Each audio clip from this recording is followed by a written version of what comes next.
اهلا بيكم اصحاب برج القوس، عاملين ايه؟ وحشين كتير جدا. هنجدد مع بعض الطاقه العامه لفنجانك بتاريخ اليوم 10/2/2024.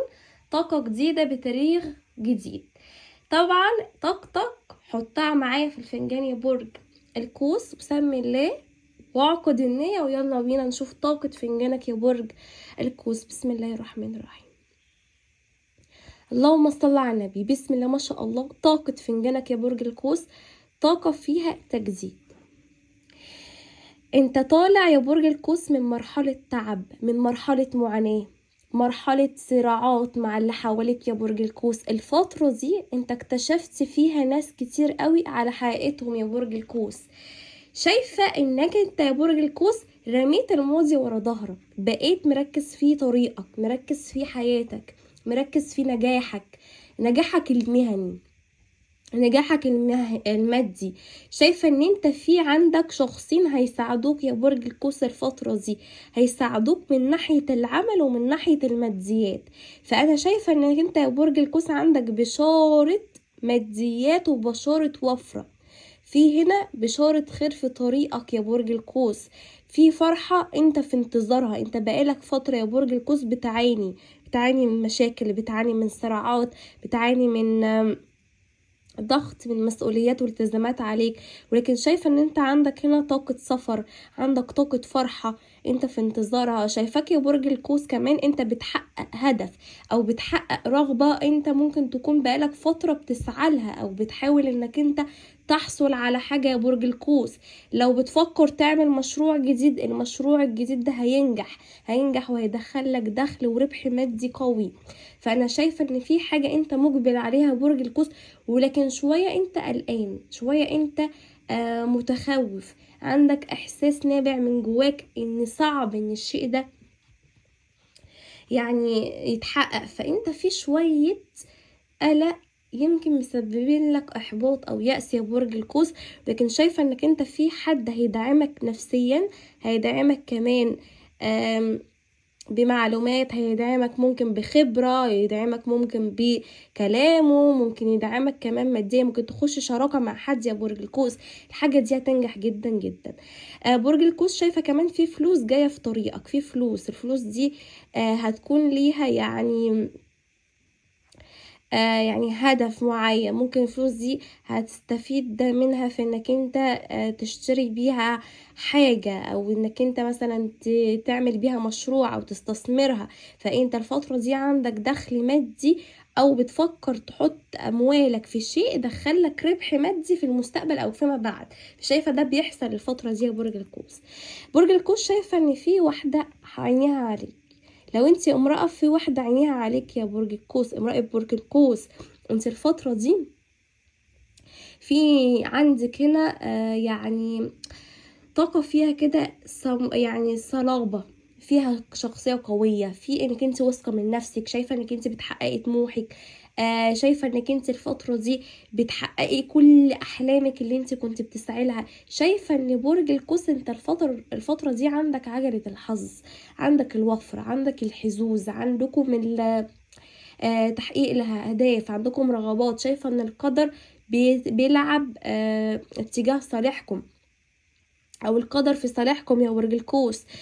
شايفة في شهرة، في اضواء، وده بيسبب لكم حقد او بيسبب لكم شوية يعني حسد او عين يا برج القوس. شايفة عندكم شوية كسل، شوية خمول، ممكن تكونوا مش قادرين تعملوا حاجة الفترة دي.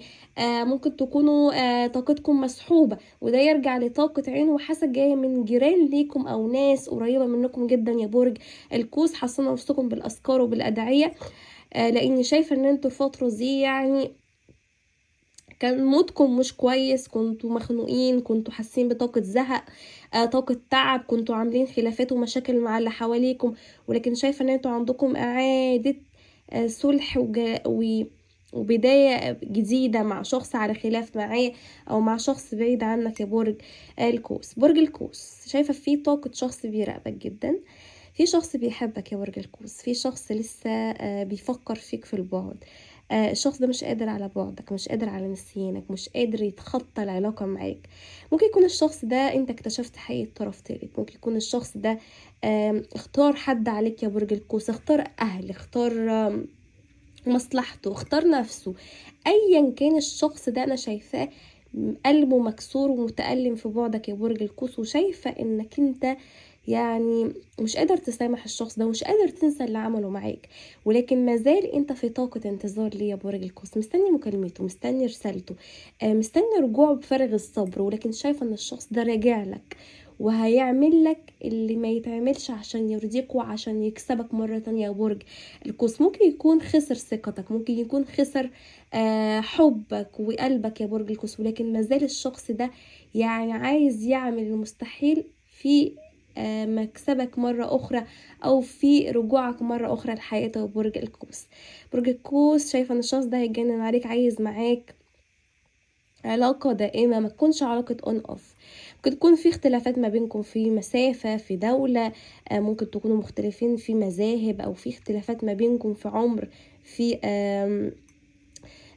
ممكن عادات وتقاليد، ايا كان شايفة فيه اختلافات، ولكن الشخص ده ممكن يكون بيقف قدام ناس عشان الاختلافات دي يا برج القوس. برج القوس شايفة كمان ان انتوا عندكم خروج من طاقة سلبية، فكروا في حد بعيد عنكم يا برج القوس، لا اما يعني اخ ليكم، اخت ليكم، بتفكروا في ابن حد قريب منكم قوي برج القوس. الشخص ده انت مشتاق له جدا وهو مشتاق لك، يعني في طاقة حنين كده لحد، ممكن تكون انت اوريدي في بلد بعيدة يا برج القوس ومشتاق لأهلك ومشتاق لناسك اللي بعيدة عنك، ولو انت موجود ومثلا بين اهلك وناسك في حد بعيد عنك غالي عليك، غالي عليك او انت مشتاق له، ممكن يكون في قاطع ما بينكم سفر، فشايفه فيه ان شاء الله يعني لقاء وفي لم شمل وفي عودة غائب يا برج القوس مرة تانية، وشايفة فيه مفاجآت، فيه هدايا، هتلتقي هدية من شخص يا برج القوس، شايفة فيه رسالة اعتذار، فيه تسامح، في فلوس هتجيلك يا برج القوس بعملة غير عملة بلدك، او في حد هيحول لك فلوس، او في حد الفترة دي ممكن يرد لك فلوس هو خدها منك. فشايفة الفترة دي انتوا عندكم يعني تغييرات ايجابيه في حياتكم. كمان شايفاكم يا برج القوس الفتره دي انتوا عندكم نجاح في دراسه، نجاح في شغل، نجاح في عمل، شايفه ان كنتوا هتصنعوا يعني شهرة، هتصنعوا يمكن نجاح، هتكسروا الدنيا يا برج القوس الفترة دي بسم الله ما شاء الله عليكم، 3 شهور نمسك الخشب. الفترة دي انتوا هتكونوا مميزين جدا، هتكونوا مبدعين جدا، افكاركم هتكون هايلة يا برج القوس. كمان في اشخاص هتطلب منكم مساعدة ان كنتوا تقفوا جنبهم تساعدوهم معنويا بقى، ماديا، فكريا، ايا كان، شايفاكم الفترة دي انتوا مصدر دعم وسند للناس حواليكم كتير، ناس كتير من غيركم ضايعة يا برج القوس. شايفة كمان ان في علاقات جديدة هتخش حياتك، او في ناس هتتعرف عليهم جديدة، او في سفريات هتحضرها يا برج القوس تتعرف فيها على ناس من مختلف الجنسيات، او انت اوريدي بطبيعتك بتقعد على السوشيال ميديا كتير او حاجة.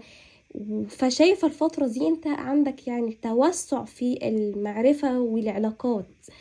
برج القوس احذر من حد ذو وجهين في حياتك، شخص متلاعب، شخص ده ممكن يكون بيدبر لك مكيدة، او الشخص ده ممكن يكون هدفه هو سرقة، او يعني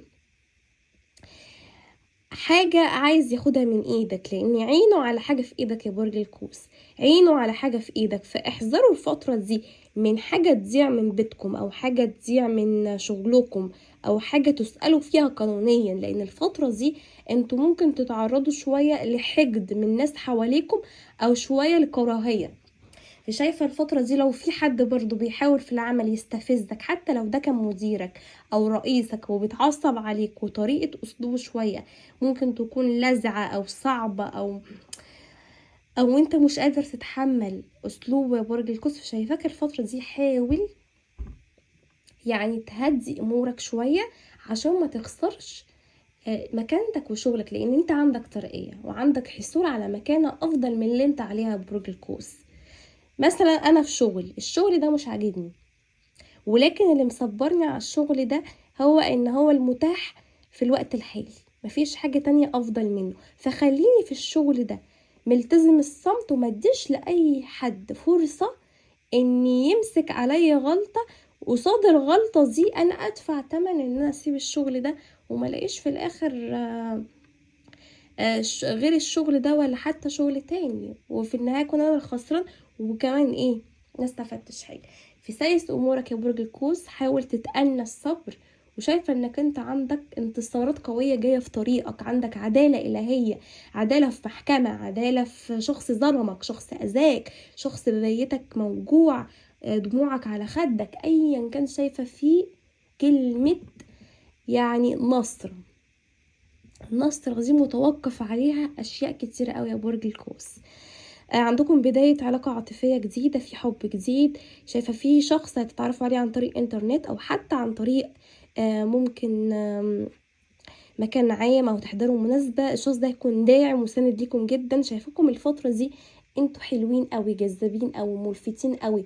ممكن تكونوا الفترة دي مركزين على اهتمامكم بجمالكم، بشياكتكم، بلبسكم، بشعركم، بانكم تعملوا مثلا تاتش كده في شكلكم، في الفيس بتاعكم، تعملوا مثلا عملية تجميل، تعملوا حاجة، تغيروا حاجة. شايفاكم الفترة دي انتوا هتكونوا زي الستار، زي النجمة، منورين جدا. ناس كتير قوي هتكون يعني شايفاكم واو، وهيكونوا منبهرين بيكم، وهيكونوا معجبين بيكم قوي، وهتبقوا هتتعكسوا كتير قوي الفترة دي يا برج القوس. في خلي بالكم من العين، وخلي بالكم من طاقة الحسد دي، لان ممكن تأثر عليكم سلبيا. كمان شايفه في بشارة طفل لأصحاب برج القوس، الناس المتزوجة، الناس اللي عندها مشاكل في الحمل، عندها مشاكل ممكن الفترة دي في الإنجاب، فشايفة إن شاء الله عندكم بشارة طفل جديد. برج القوس بتفكر تصالح حد، بتفكر تكلم حد، ولكن متردد شوية. خليني أقولك حط الإجابة دي في بالك ونشوف يا ترى هل لو انت بتفكر تبادر وتصالح شخص يا برج القوس انت تصالحه ولا لا. طب الابراج اللي ظهرت معايا كانت ايه يا هاجر؟ كان معايا قوس، كان معايا اسد، كان معايا برج حوت، كان معايا سرطان، كان معايا عذراء جدي، كان معايا كمان ميزان، ومعايا برج العقرب وبرج الدلو. نشوف بقى كروت الانجل او نشوف رسائل الملائكه عايز تقول لنا ايه. يا ترى لو فكرت تصالح شخص او تبادر معاه، تبادروا ولا ما تبادروش؟ بيقولك بادر. طب ايه كروت الملائكة تنصحك بايه تاني الايام القادمة؟ يا ترى الشيء اللي في بالكم هيتحقق يا برج القوس ولا لا؟ بيقولك عندك تحسن في اوضاعك بشكل كبير يا برج القوس. عندكم الفترة دي كمان رجوع حق، رجوع ميراث. عندكم الفترة دي بدايات جديدة، عندكم احتفالات، عندكم اجواء سعيدة الفترة دي يا برج القوس. ربنا يسعدكم يا برج القوس ويوصل لكم كل حاجة حلوة وسعيدة الفترة دي، لان انتوا جايلكم اخبار حلوة قوي.